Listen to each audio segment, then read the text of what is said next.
Welcome to Manjula maths. இன்றைக்கி நம்ம ராயபுரத்தில் இருக்கிற luckypot.in வந்திருக்கோம். இங்கே நம்ம ஆல்ரெடி பொம்மைக்குழு வீடியோ போட்டிருக்கோம். நீங்கள் அதை பார்க்கலன்னா லிங்க் டிஸ்கிரிப்ஷனில் தரேன் பாருங்கள். இப்போது நவராத்திரி சீசன்றதால் நிறைய வெரைட்டி பொம்மையெல்லாம் வச்சுருக்காங்க. புது புது வரவு பொம்மையெல்லாம் இருந்தது. இந்த லக்கிபாட் ஷாப்பில் மண்ணினால் செய்யப்பட்ட விதவிதமான விளக்குகள் எல்லாம் இருந்தது பார்த்தேன். நிறைய விளக்குகள் நான் இதற்கு முன்பு பார்க்காத மாதிரி இருந்தது. ரொம்ப புதுசாக இருந்தது. ஆனால் இந்த மாதிரி ட்ரெடிஷ்னல் விளக்குகளை நான் இப்போ தான் பார்த்தேன். அதனால் நான் இங்கே இருக்கிற விளக்குகள் எல்லாம் உங்களுக்கு கவர் பண்ணணும்னு நினச்சேன். நான் ஓரளவுக்கு தான் இங்கே கவர் பண்ண முடிந்தது. இன்னும் இங்கே நிறைய இருக்குது. நிறைய இந்த ஷெல்ஃபில் மேலே வரைக்கும் கூட இருக்குது. சில விளக்குகள்லாம் மேலே தொங்க விட்டு இருந்தாங்க. அது அந்த பொம்மைக்குழு வீடியோவில் கவர் பண்ணியிருப்பேன் பாருங்கள்.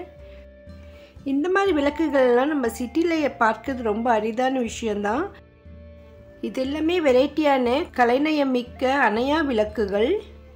ஸோ இங்கே இந்த மாதிரி அணையா விளக்குகள் நிறைய இருந்தது. நம்ம வீட்டு வாசலில் விளக்கேற்றும் பொழுது காற்றுக்கு அது அணைய வாய்ப்பு இருக்கும். இந்த மாதிரி நம்ம கவர் பண்ணினா அது அணையாது. அந்த மாதிரி வெரைட்டியான விளக்குகள் இருந்தது. அதே மாதிரி மண்பானத்தில் செய்யப்பட்ட விதவிதமான பொம்மைகள் கூட இருந்தது. சுவாமி பொம்மைகளெல்லாம் இருந்தது. அதுவும் கலைநயமிக்க ரொம்ப சூப்பரான பொம்மைகள் பாருங்கள். இந்த மாதிரி அன்னம் மாதிரி இதில் வந்து நடுவில் விளக்கு ஏற்றணும்.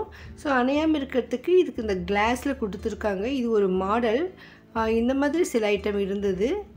சில ஐட்டம் மண்ணிலே கவர் பண்ண மாதிரி இருந்தது. பாருங்கள் எவ்வளோ வெரைட்டிஸ் இருக்குது. உங்களுக்கு ஒரு வேளை இந்த மாதிரி மண்பாண்டத்தில் செய்யப்பட்ட விதவிதமான விளக்குகள் பொம்மைகள் ஐட்டம்ஸ் ஏதாவது தேவைப்பட்டால் நீங்கள் இவங்களை காண்டாக்ட் பண்ணலாம். இதெல்லாம் ஃப்ளவர் வாஸ் நினைக்கிறேன். அந்த மாதிரி ஷோவாக இருந்தது. நல்லா கலரிங்கெல்லாம் போட்டு அழகாக இருந்தது. எல்லாமே களிமண்ணில் செய்யப்பட்டது. மேலே இருக்கிறதெல்லாம் குட்டி குட்டியாக இந்த மண் தொட்டி நினைக்கிறேன். செடியெல்லாம் வைக்கிறதுக்கு சின்ன சின்ன தொட்டிகள் ரொம்ப அழகாக இருந்தது. 5 அகல் இருக்கிற மாதிரி வெரைட்டியான விளக்குகள் இங்கே இருக்குது. நடுவில் ஒரு விளக்கு வரும், சுற்றி 4 வரும். மொத்தம் 5 விளக்கு இருக்குது. ஸ்வஸ்திக் டிசைனில் ரொம்ப சூப்பராக இருந்தது. அந்த மாதிரி இன்னும் உள்ளுக்கு நிறைய இருந்தது. நம்மளால் ஃபுல்லாக கவர் பண்ண முடியல. அங்கே இறுக்கமாக இருந்தது. வெளியிலலாம் நிறைய பொம்மைகள் வச்சுருந்ததால் கவர் பண்ண முடியல. நான் முடிஞ்ச வரையும் மேலே வரையும் கவர் பண்ணியிருக்கேன்.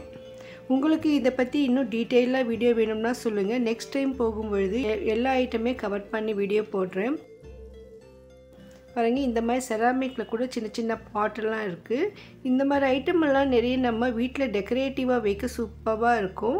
நம்ம வீட்டை அழகாக ட்ரெடிஷ்னலாக டெக்கரேட் பண்ணணும்னு நினைக்கிறவங்களுக்கு இந்த வீடியோ ரொம்ப யூஸ்ஃபுல்லாக இருக்கும்னு நினைக்கிறேன். தேங்க்ஸ் ஃபார் வாட்சிங்.